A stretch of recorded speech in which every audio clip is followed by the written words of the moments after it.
Gachagua, jatend bura mar Wiper Kalonzo Musyoka, Eugene Wamalwa mar DAP-K kod jotelo mamoko oyuoro romo mar ariyo mar dhialo sigand jatend piny machon mosenindo Mwai Kibaki e buore Nairobi. Jotelo moloso opako Kibaki kaka jatelo mane muol kendo mano miyo luor jowetene. Gavana machon ma Makueni Ngire Kivutha Kibwana opoyo Kibaki kuom miyo Kenya katiba higa mar 2010 kaachiel gi chiero uchumi mathurka. Mae kaka chenro no dhi nyime. Know what historians will write about you. What will be your greatest legacy? They would have a hard time because they would wonder whether free primary education was your greatest legacy.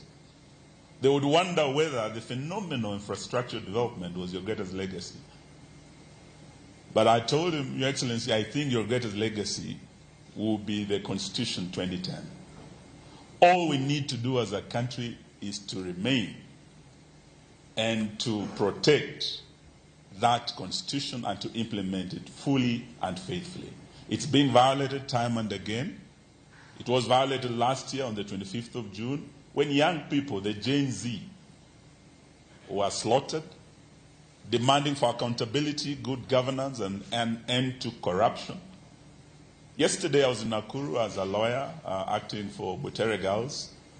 We are not talking about the Gen Z. This is the Gen Alpha. Kids, children being tear-gassed, being injured, being denied one of the most fundamental freedoms in that constitution, freedom of expression.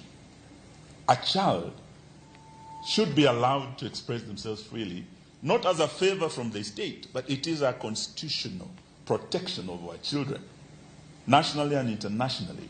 So as we remember Mwai Kibaki, let us remember to remain and to uphold fidelity to our constitution and to get in place the right leadership in 2027. Thank you and God bless you.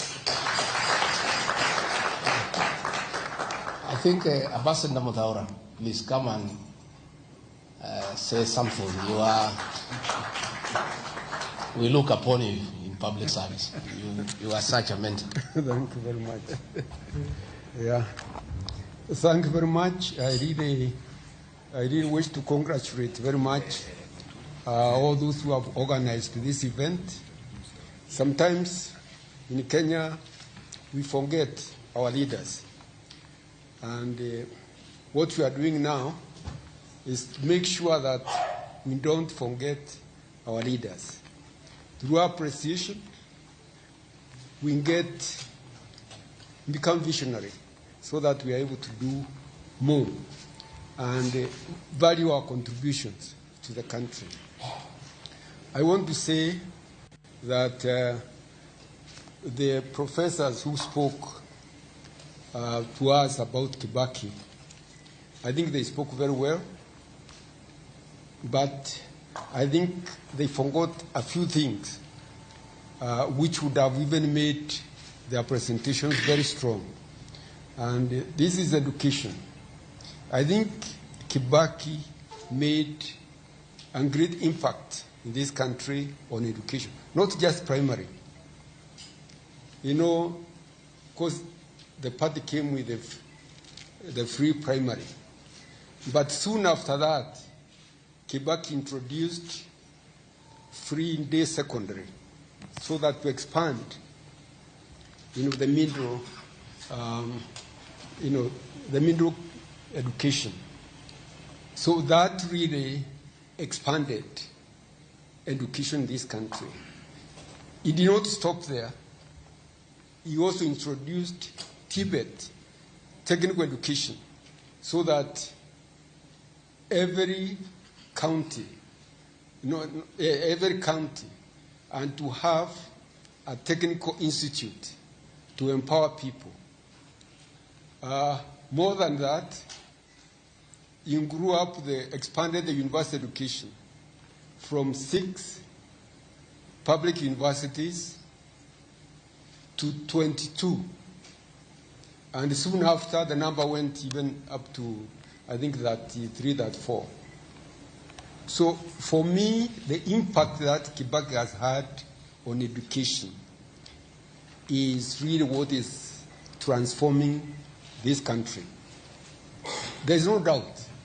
You know, sometimes we get a bit worried about the youth in the country. But the youth has been empowered. So we have a responsibility as leaders to make sure that we act ahead of the youth by expanding the economy. I'll tell you how, when Mungiki became a nuisance, you know, when the Ministry of Youth was created, was in response to the Mungiki menace. And we realized, Kibaki realized, that a lot of these people, youth, are idle. What we do to make sure that they have opportunities for employment. So what we did was, you know, to take care of the youth was to expand the education, of course, so that they stay in school longer and they are more technically empowered to do that. Then, on top of that, he really identified the sectors that needed to be expanded so that they can create more jobs.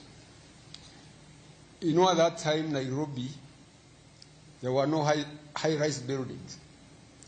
In fact, we used to have Nyayo high-rise somewhere near the down Nairobi Dam, Nyayo high-rise, a small estate.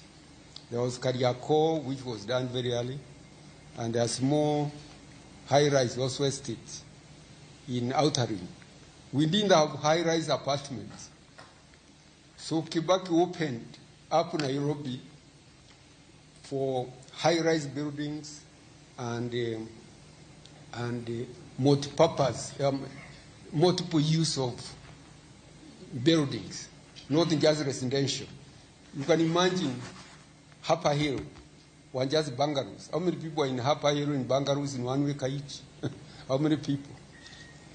Places like Kilimani, places like all these areas around Nairobi, even Parklands, Westlands, Lavington, they were just bungalows with very few people.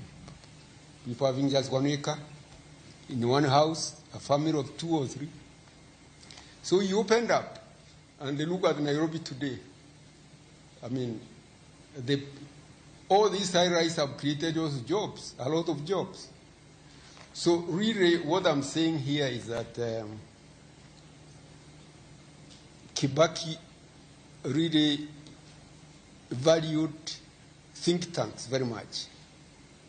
That's why the Economic and Social Council could come up with various options